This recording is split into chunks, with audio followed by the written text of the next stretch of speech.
Muy buenas tardes, qué bueno que ya está con nosotros, acompañándonos aquí en la mesa. Nosotros ya tenemos listas las palabras para compartirlas con ustedes, con un tema, a mí me parece muy, no solamente interesante, sino también divertido, porque nos va a dejar aprender algunos aspectos de la salud de la mente, pero al mismo tiempo nos va a conectar con historias viejas, historias muy viejas, historias mitológicas. Y al final, yo pienso que al final de este programa nos va a quedar una idea que muy grabada en la memoria. Ya verá usted, vamos a hablar de síndromes. Así que para desarrollar este tema, pues oiga, qué mejor que estar con alguien que está justamente trabajando en esta área, el área de la psicología corporativa. Y aquí tengo pues el gusto de presentarles a mi buen amigo Joaquín Colín Wood. Joaquín, ¿qué tal? ¿Cómo estás? Bienvenido a este programa. Hola Arturo, ¿qué tal? Buenas tardes, un placer, un gusto estar con todos ustedes. Muchas gracias. Y bueno, pues Joaquín se desenvuelve en este medio de pues estas cosas de la mente, que ya saben que es tan complejo, pero tan interesante. Y pues yo agradezco que haya aceptado la invitación para compartir con ustedes estas palabras de los síndromes, de las algunas cosas extrañas que les hemos puesto nombres muy curiosos. Pero bueno, mire, antes de entrar al tema, ya sabe usted que siempre le tenemos preparado un juego de palabras. En esta ocasión tenemos 4 palabras que hay que buscar, ahí volteando el orden de las letras, que son nombres de objetos que están en el espacio exterior. Así que no se diga más. Vamos a verlo, resuélvalo y llámenos para que nos diga que ya lo resolvió. Adelante con el juego de palabras.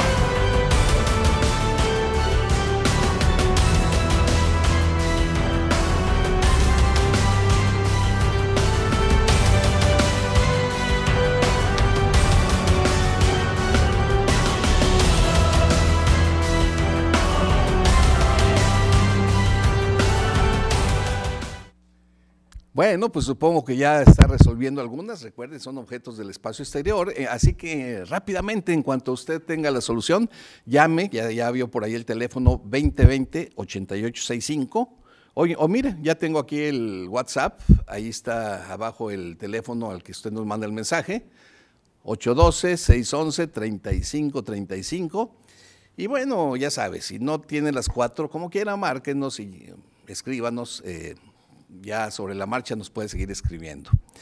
Y mire, para entre quienes nos escriban, tenemos ya aquí en la mesa también este libro interesante que vamos a obsequiar para alguno de ustedes, La cajita de rapé. Así se llama esta novela de Javier Alonso García Pozuelo.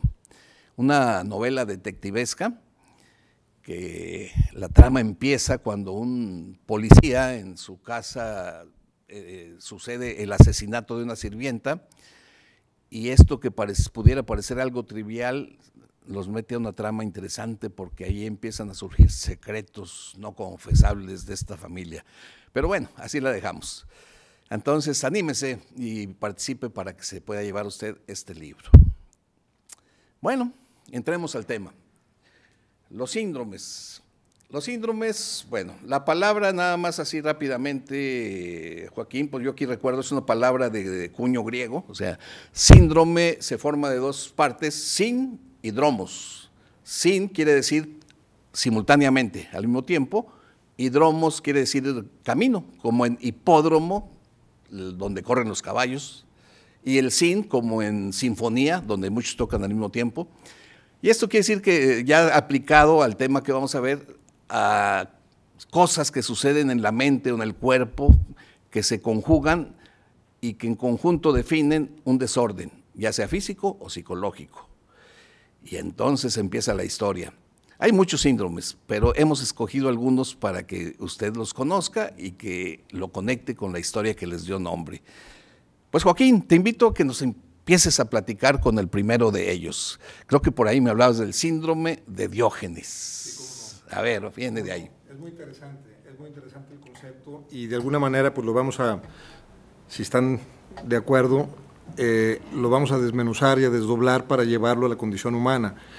El síndrome de Diógenes, así se le nombra, se le denomina al conjunto de síntomas que sentimos las personas que de alguna manera acumulamos de manera, el acumulador compulsivo, de manera compulsiva acumulamos cosas que pensamos que las vamos a necesitar.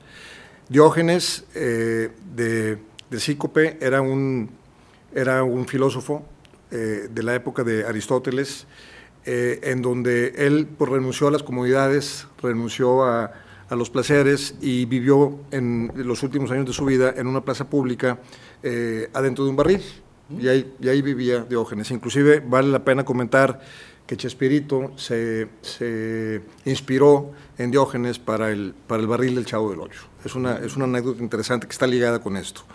Entonces, pues él decía que no necesitaba pues nada para ser feliz, y de alguna manera su postura era un poco cínica, un poco rebelde y sarcástica, y él decía que no necesitaba nada para ser feliz.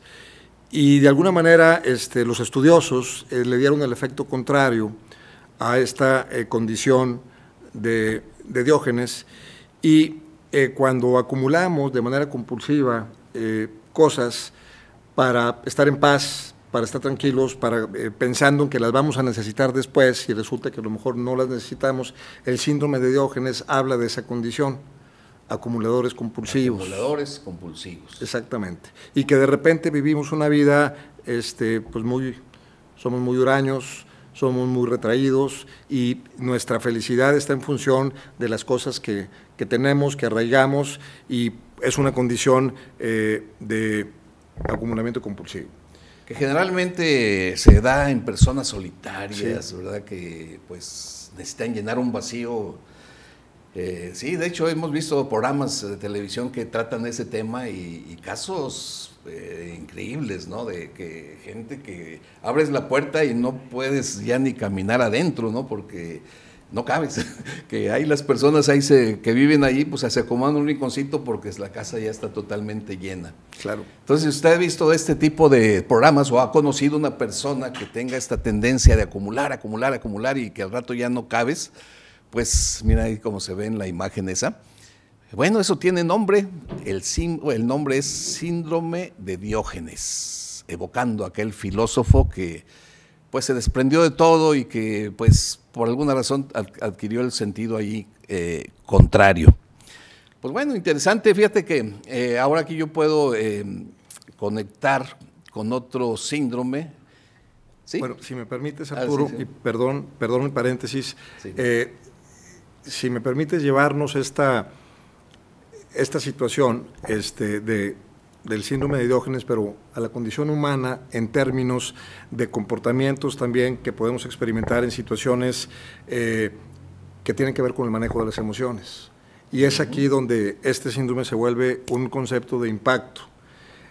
Y la psicología ha estudiado este síndrome y lo ha conectado con el tema de la tristeza, con el tema de la depresión, en donde habemos acumuladores compulsivos de cosas que ya pasaron, de cosas que ya sucedieron hace 5 años, hace 10 años, hace 20 años, y todavía las tenemos acumuladas, todavía las tenemos guardadas.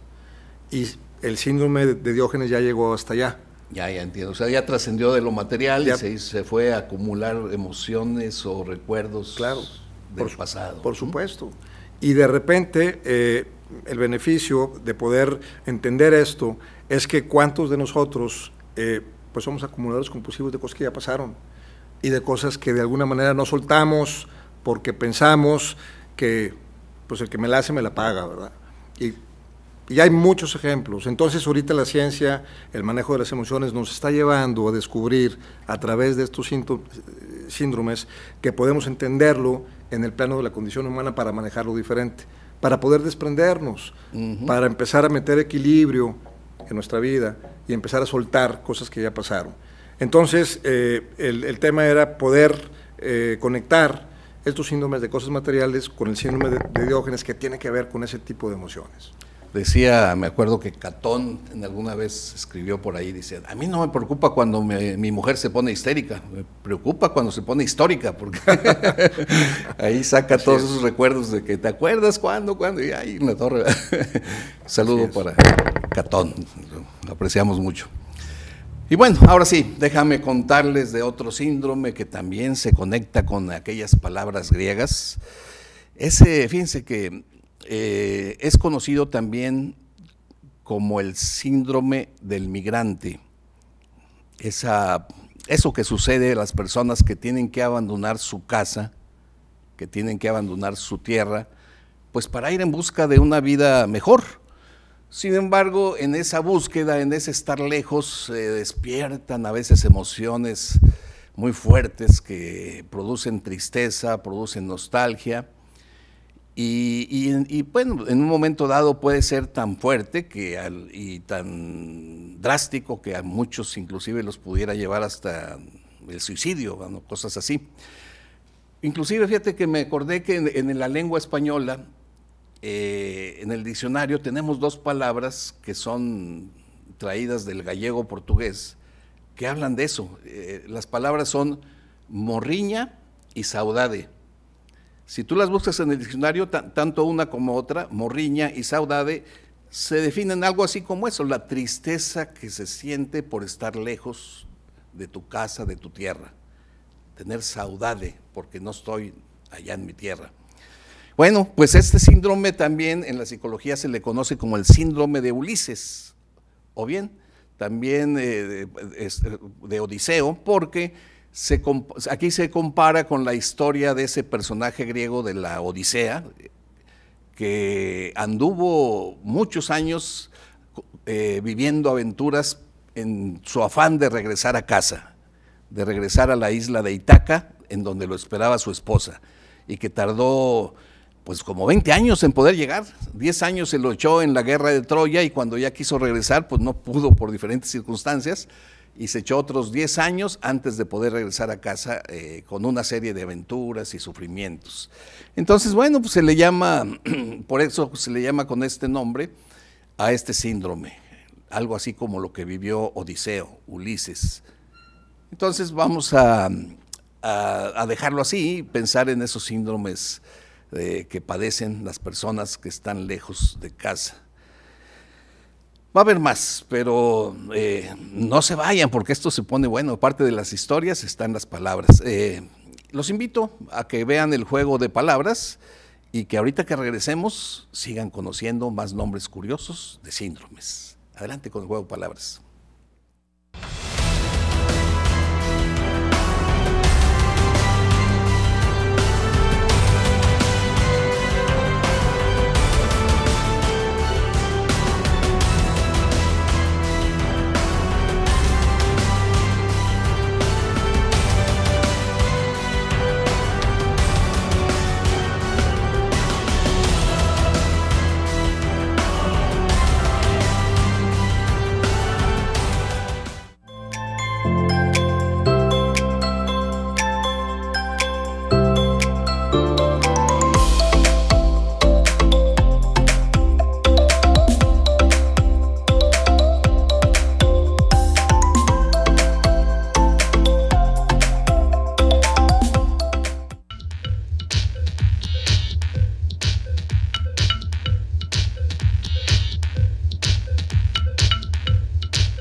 Muchas gracias, ya estoy aquí recibiendo sus mensajes, qué padre, ¿no? Pues a mí me da mucho gusto que participemos porque, bueno, pues sabemos que estamos ahí pasando un buen rato. Oigan, pues seguimos con este interesante tema de los nombres de los síndromes que nos están conectando con historias diferentes, en este caso ya ven, la mitología, cómo se mete por ahí. Y para seguir en esa línea, bueno, pues aquí le voy a pedir a Joaquín que nos platique de otro síndrome, el que seguramente usted va a hacer algún clic con alguna experiencia que ha tenido por ahí, y me refiero al síndrome de Cronos. A ver, platícanos, Joaquín, ¿cómo está ese? ¿Cómo no, Arturo? Gracias. Bueno, pues esto viene justamente como lo indicas de de la mitología griega, de los griegos. Cronos, pues es el dios del tiempo, y Cronos derrocó a Urano, su padre, y él mismo fue derrocado por sus hijos, Poseidón, Zeus,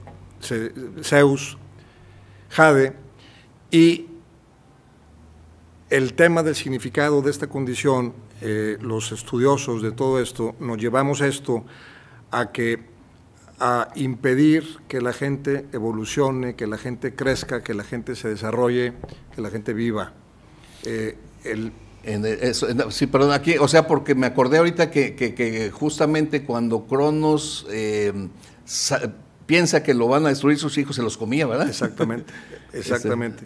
Ese es el tema. Entonces, esto va orientado y enfocado en el mundo ejecutivo, a los directores, a los gerentes, que no permitimos o que no sabemos o que con mucha conciencia obstaculizamos el crecimiento de nuestra gente, el crecimiento de nuestros reportes directos, el crecimiento de nuestros ejecutivos, el crecimiento de nuestros gerentes, y el síndrome de Cronos es esa condición en donde de alguna manera, por fijaciones, por cuestiones del pasado, por educación, estamos bloqueados, y no permitimos que la gente pueda crecer y que la gente pueda ocupar el puesto que nosotros tenemos. El miedo a perder el poder. El miedo a perder el poder. Y esa es una compulsión, o sea, digamos, ¿es algo inconsciente o cómo lo Pues es un conjunto de síntomas que no necesariamente vienen de una enfermedad, que no necesariamente tiene que ser biológico, no necesariamente, pero viene de una situación que de alguna manera se fue presentando, se fue incrementando con las experiencias, de repente con las heridas, de repente con las traiciones, de repente con la infancia, de por dónde y cómo fue que vivimos la vida, y llegamos a desarrollar esa tendencia. El síndrome es una condición que nos lleva a ese tipo de comportamientos. Entonces, en el ambiente corporativo está tipificado en que una persona que no permite el crecimiento, pues definitivamente tiene el síndrome. Tiene el síndrome de Cronos. Ahora, es importante entender que ya no estamos en el siglo XX, ¿verdad? Que estamos en el siglo XXI, y que todo el mundo aprendimos a ser líderes ejecutivos con prácticas del siglo XX, impositivas, que nos llevaban a relegar a la gente, que nos llevaban a obstaculizar. Ahorita ya no, Arturo. Ahorita ya no. Ya no se da eso. Ya se evita. Estamos en la era en la era digital, estamos en la era de la colaboración, en donde esas prácticas del siglo XX ya tenemos que entender que ya pasaron. Ahorita es crear empatía en la gente, ahorita es desarrollar la colaboración, ahorita es enseñar al que no sabe de la mejor manera, pero ya no obstaculizar. Entonces, el síndrome de Cronos tiende a desaparecer porque la vanguardia a nivel crecimiento en las empresas está llegando, pero hay que entenderlo. Los que no podamos entender esta condición, ¿sabes qué va a pasar? Nos vamos a relegar. Se van relegando, ya no juegan en el juego de la vida de hoy, ¿verdad? Exactamente, y se vuelve esa práctica obsoleta, pero hay que entender este síndrome. Sí, pues ahí lo tenemos, el síndrome, el nombre pues muy apropiado porque nos remite a un personaje, el dios Cronos, con miedo a que sus hijos lo derroquen, y antes de que suceda eso se los come, hasta que por ahí uno se salva, Zeus. Creo que hay una anécdota, ¿no?, de que Rea, la mamá de Zeus, para que no se lo coma, envuelve piedras y engaña a Cronos, y él piensa que se lo comió, y lo que se comió fue piedras, y así se cumplió la profecía, ¿no?, que Zeus crece, tal, y pues tarde o temprano se lo echó. Lo que le puede pasar a los jefes con el síndrome de Cronos, que no se preocupen por cambiar, ¿verdad? Así es. Otro síndrome también interesante, tiene que ver con percepciones, distorsión de la percepción. Fíjense, se llama, qué raro nombre, síndrome de Alicia en el País de las Maravillas. No sé si usted lo había oído, pero a mí me sorprendió que allá por 1955, creo que es cuando por primera vez se detecta este desorden en el que creo que fue una niña de 11 años que manifestaba que en ciertos momentos del día ella veía que su mano era mucho más grande de la que realmente era. Manifestaba que de pronto veía sobre la mesa vamos a decir, una pluma, un lápiz, y que los veía pequeñitos. Manifestaba que cuando ella se acostaba en la cama se sentía pequeñita. O sea, la percepción del tamaño, del espacio, del tiempo inclusive, todo distorsionado. Entonces, cuando se empezó a caracterizar este síndrome, pues se le dio ese nombre, recordando la historia de Alicia en el País de las Maravillas, que se jugaba mucho eso con el tamaño, que de pronto ella era gigante, de pronto pequeña, etcétera. Entonces, por eso se le puso ese nombre. Se dice que es un síndrome pues no muy común, es raro, pero que sí se presenta, y que afortunadamente a quienes lo padecen, pues ya la ciencia tiene la solución para que en poco tiempo esto ya desaparezca y se restablezca. Pero no deja de ser curioso el síndrome del país, de Alicia en el País de las Maravillas. Y siguiendo con la literatura, aquí ya nos salimos de la mitología, vámonos con ese Otelo de Shakespeare, que también da nombre a un síndrome. A ver, cuéntanos de ese. Exactamente.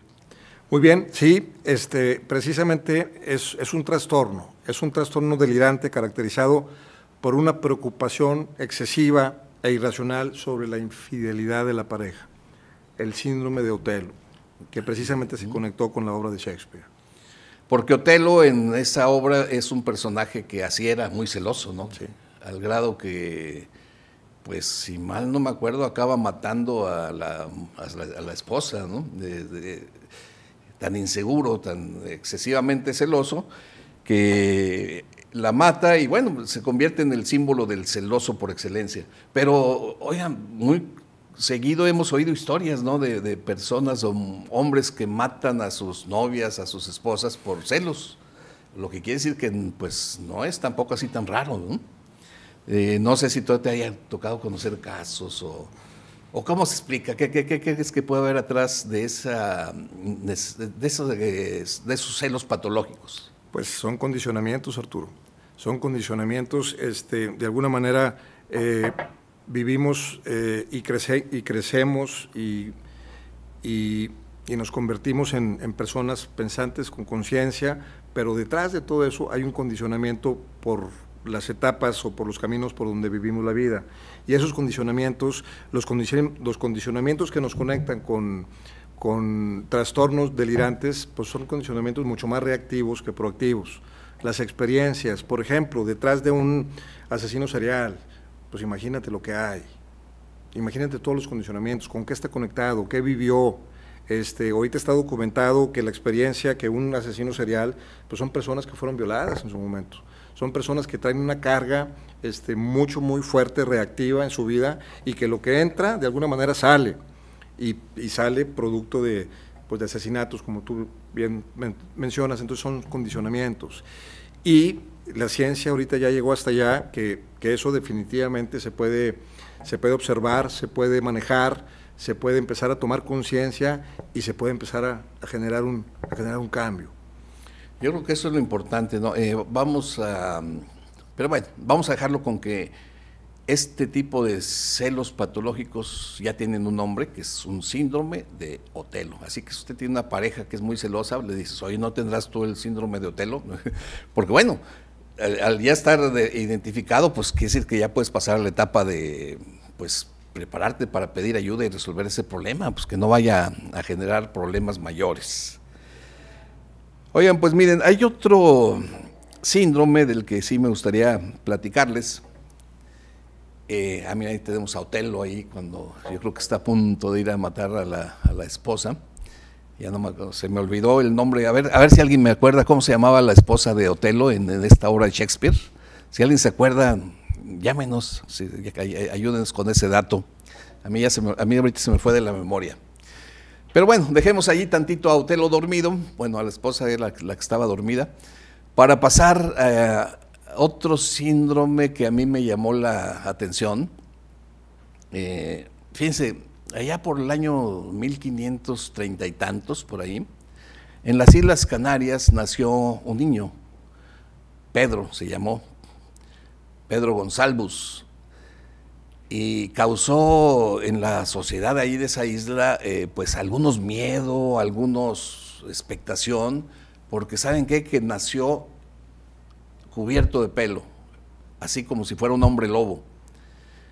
Y entonces, pues esto se empezó a difundir, oye, que nació un niño que parece lobo, tal, tal, tal. Llegó a oídos del rey de Francia, Enrique II, y él quería verlo, dice, no, o sea, tráiganselo para acá, y yo lo quiero ver. Y sí, en efecto, lo llevaron a Francia y Enrique II como que lo adoptó, pues lo tenía allí como entre, pues se oye muy feo, pero como entre mascota y al mismo tiempo a su cuidado. De hecho, le dio educación y llegó a ser parte ahí de la corte, pero pues la gente iba así con el morbo de verlo. Pero finalmente, pues algo ha tenido bueno porque se casó con una dama ahí de la corte, una tal Catarina. Tuvieron hijos, 6 hijos. Y fíjense, de estos 6 hijos, 4 heredaron ese problema del cuerpo cubierto de pelo. Algunas eran niñas, otros niños. Y pues causaba mucha expectación en la sociedad de ese tiempo ahí en Francia.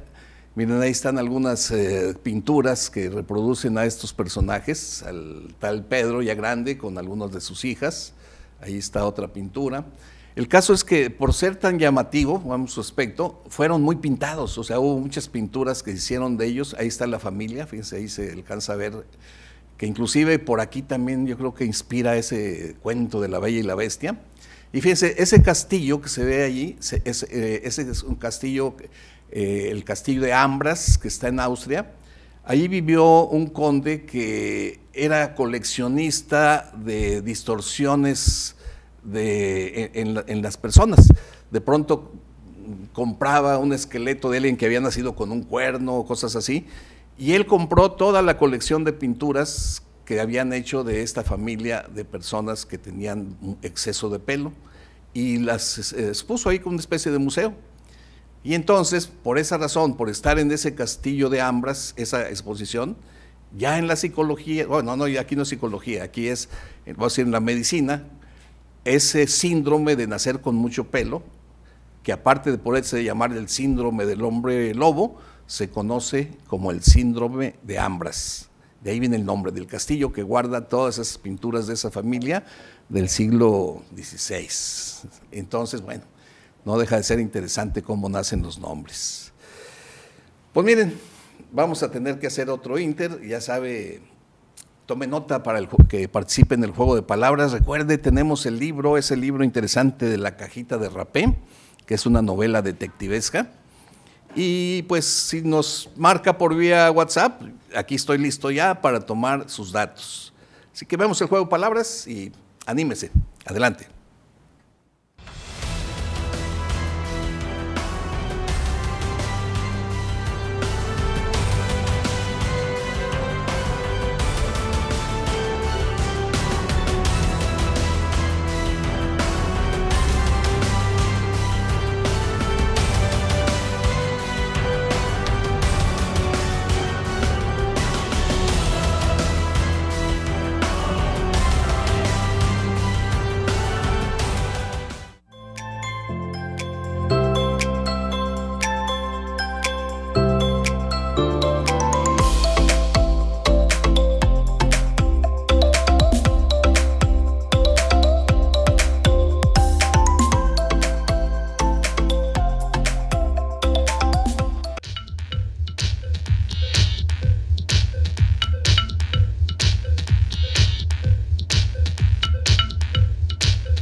Muchas gracias, aquí todavía tomando nota de sus llamadas, pues que me da mucho gusto que participen porque pues es como saber que están ahí, ¿verdad? Saber como si los tuviéramos aquí en la mesa conversando amenamente de estos temas. Oigan, pues dentro del tema que a mí en lo personal, yo no sé a usted, pero a mí me ha parecido muy interesante el saber cómo nacen los nombres, porque los nombres siempre guardan historias y cuando uno sabe la historia como que profundizas más en esto.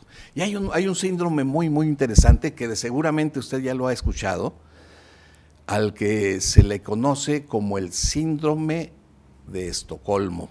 ¿Lo han oído? Bueno, vas a pedirle a Joaquín que nos cuente qué es y de dónde nace ese nombre. A ver, Joaquín, cuéntanos. Por supuesto, Arturo. Bueno, esto es muy interesante. Ya como tú decías hace unos minutos, esto ya no aborda la mitología griega, ya no aborda los clásicos de la literatura como Shakespeare. Esto ya son casos documentados, que el síndrome de Estocolmo, el primer caso documentado fue en 1973 en la ciudad de Estocolmo, la capital de Suecia. De ahí nace el nombre. De ahí nace el nombre. ¿Qué pasó ahí? Un comando armado entra en un banco en donde toma de rehenes a las cajeras del banco y a los clientes. Entran un comando armado de 4 personas. Y pues inmediatamente el pánico, inmediatamente los asaltantes llevaban, ¿cómo se llama?, micrófonos o altavoces para comunicarse con la policía y empezaron a querer negociar desde el primer momento. Comida para los rehenes y empezó la negociación. Los delincuentes querían $2 millones y querían un helicóptero en el penthouse para escapar.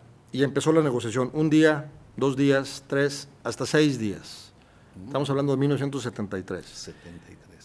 Entonces, cuando no hubo una negociación satisfactoria para las dos partes, la policía entra de choque y mata a 2 delincuentes.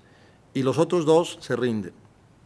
Y en ese proceso, uno de los delincuentes se da la habilidad y va y se despide de beso y abrazo, Arturo, de una de las señoritas cajeras del banco. Y un reportero toma una fotografía de ese momento y esa fotografía cae en manos a la hora o 2 horas de un psicólogo que precisamente estaba colaborando con la policía. Y ve esa fotografía y el psicólogo se pregunta, bueno, ¿y qué pasó? ¿Qué pasó en 6 días para que este delincuente se despida de beso y abrazo de esta señorita? Lo primero que pensaron y que pensamos todos, pues es que estaba coludida la señorita con los delincuentes. Y resulta que no hubo pruebas consistentes para eso. Y el psicólogo se dedicó a estudiar, a repasar, a investigar qué es lo que había pasado.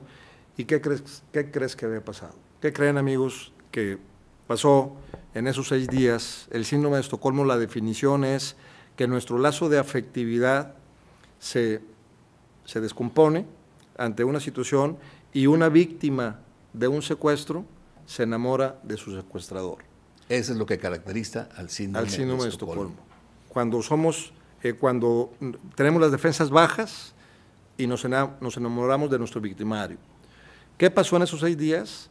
La señorita, pues muerta de miedo, con las defensas bajas, sin hablar con su familia, pensando que estos delincuentes nos van a matar, pues su lazo de afectividad se desvirtuó y empezó a escuchar de una manera diferente lo que le decía esta persona, que era muy bonita, que era muy simpática. No te preocupes, yo te voy a proteger. Yo te voy a proteger, exactamente. Y su lazo de afectividad se empezó a desvirtuar y se enamoró de su victimario. ¿Y el fin de la historia? Y el fin de la historia es que viene la condena y por una situación de esa naturaleza en Suecia, pues son condenas de 10 años. Pero como los delincuentes trataron bien a las personas, como eran condescendientes, estaban secuestrados, pero los trataron bien, la condena fue de 2 años. Entonces a los 2 años sale el amigo de la cárcel y se casa con la señorita. O sea, tuvo final feliz. Tuvo final feliz en este caso, pero el tema es ese síndrome, el comportamiento, que es un trastorno temporal. Entonces, nosotros en la psicología y en el tema corporativo y en el tema de la condición humana, nos hemos traído el síndrome de Estocolmo, Arturo, a la condición de seres humanos, de que tenemos secuestradores internos adentro de nosotros y no nos damos cuenta. Estamos enamorados de ellos. Y estamos enamorados de ellos. Por ejemplo, la mediocridad. Por ejemplo, la informalidad. ¿Qué más? Ayúdame. No sé, en un momento dado puede ser la deshonestidad, o sí, sea, cualquier otra cosa sí, que sea negativa. Sí, el enojo, nosotros. Estamos peleados con el mundo. Habemos gente que estamos peleados con el mundo, o hay gente que está peleada con el mundo. Ese es un secuestrador. Y de repente nos enamoramos de esa condición.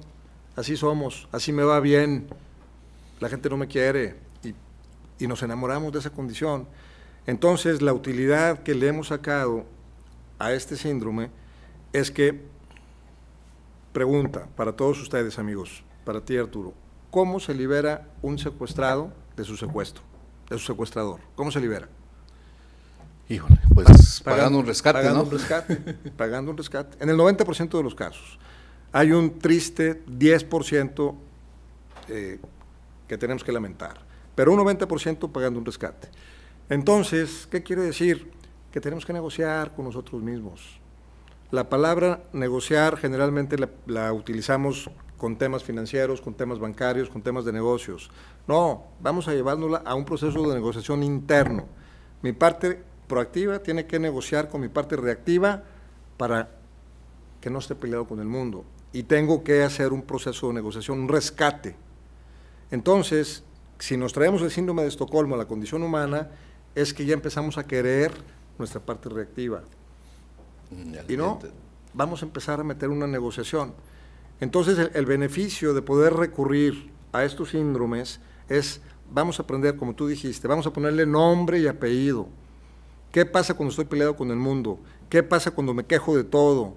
¿Qué pasa cuando todo el mundo tiene la culpa, menos yo? Estoy secuestrado y estoy enamorado de esos secuestradores.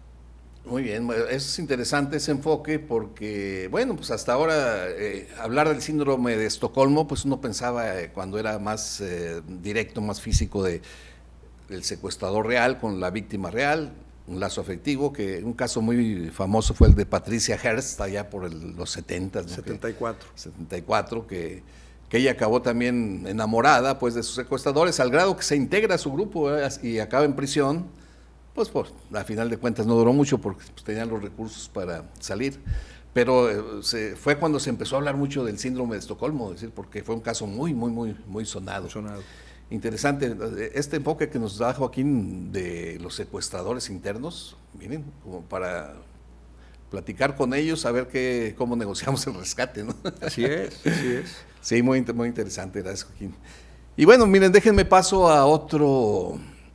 Este no es síndrome, bueno, más bien yo lo conozco como el efecto, un efecto de Pigmalión. Otra vez regreso a la mitología.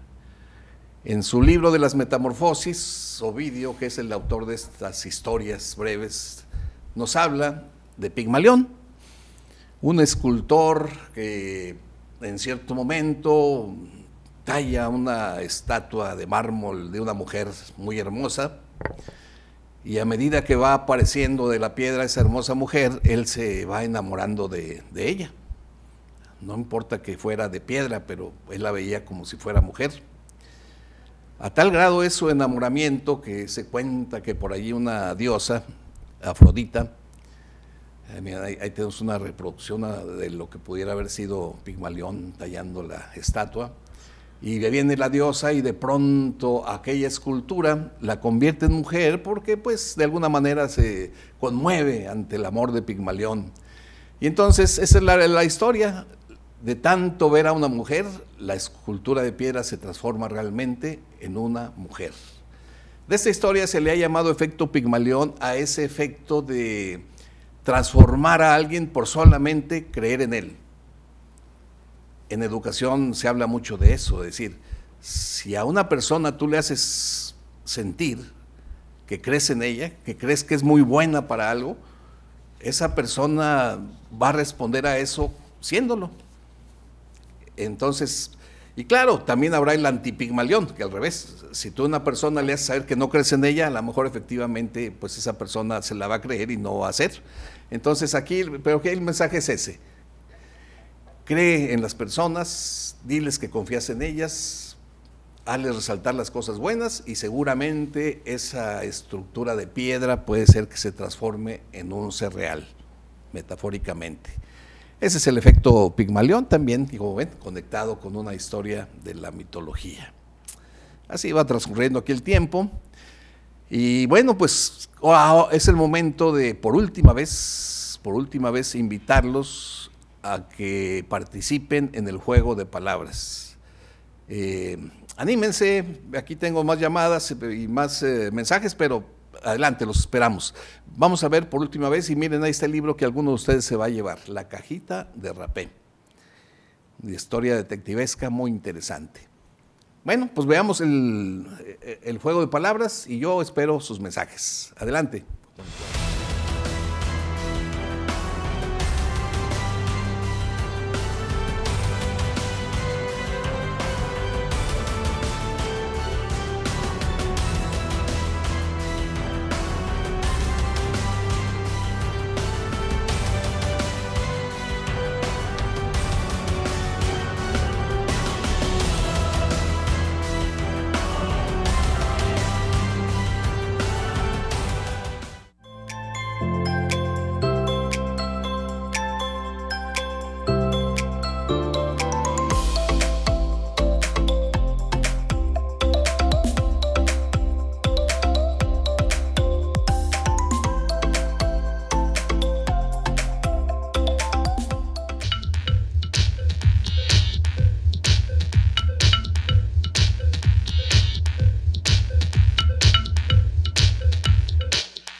Bueno, pues ya ven lo del juego de palabras, todavía nos quedaría una pequeña oportunidad de que nos llamen o nos marquen.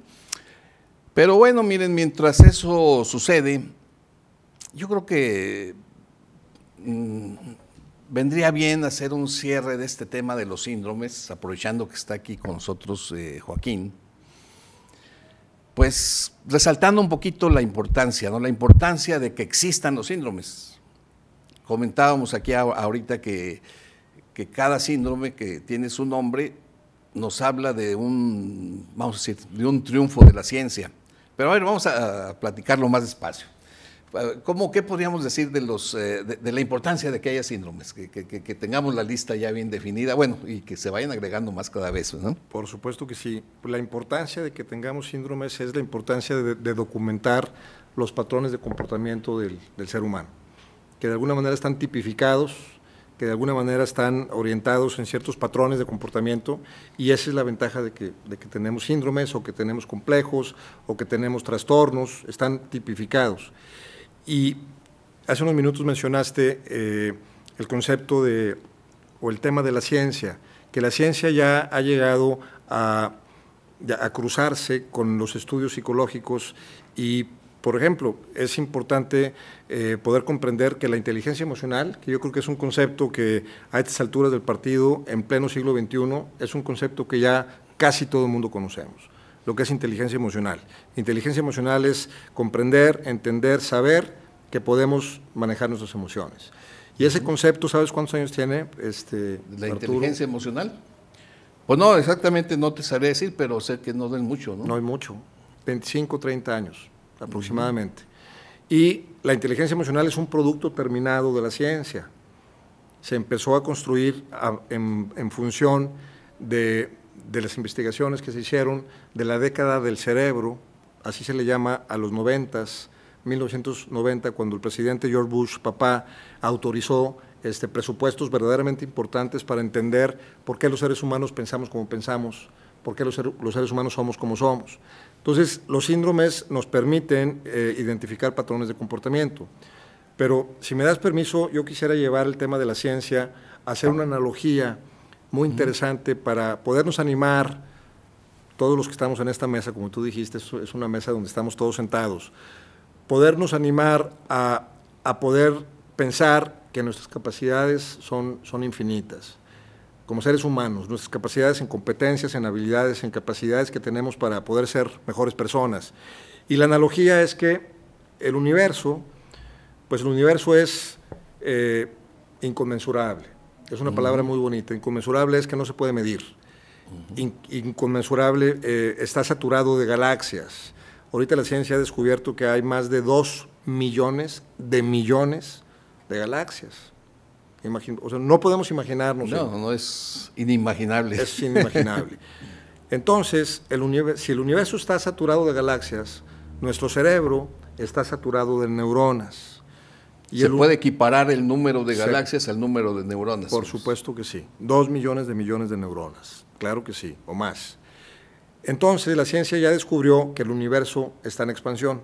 En este momento el universo se está expandiendo a millones de kilómetros, años luz, en este momento. Y en este momento nuestro cerebro, con esos 2 millones de neuronas, se está expandiendo en tratar de pensar de una mejor manera, en tratar de modificar mis patrones reactivos, pero muchas veces no lo sabemos y no nos damos cuenta y no queremos saberlo. Así el síndrome de Estocolmo. Estamos secuestrados porque no queremos saber qué puedo ser mejor. Y así estoy bien, ¿para qué le muevo? Entonces, esta analogía del universo y el cerebro es, nosotros hacemos plasticidad, es un concepto nuevo, la plasticidad emocional, que viene del estudio del cerebro. El primer cerebro que se estudió fue el cerebro de Albert Einstein. En fin, para cerrar, si me permites, ¿por qué no nos damos permiso de empezar a entender que nuestro cerebro es ilimitado en posibilidades? Y que si somos reactivos y que si somos como somos y nos hicieron creer que de tal palo, tal astilla, nos hicieron creer, eso no tiene ningún fundamento. Eso no es herencia genética. Esos son aprendizajes aprendidos. Perdón la redundancia. Sí, está bien, pero se entiende bien.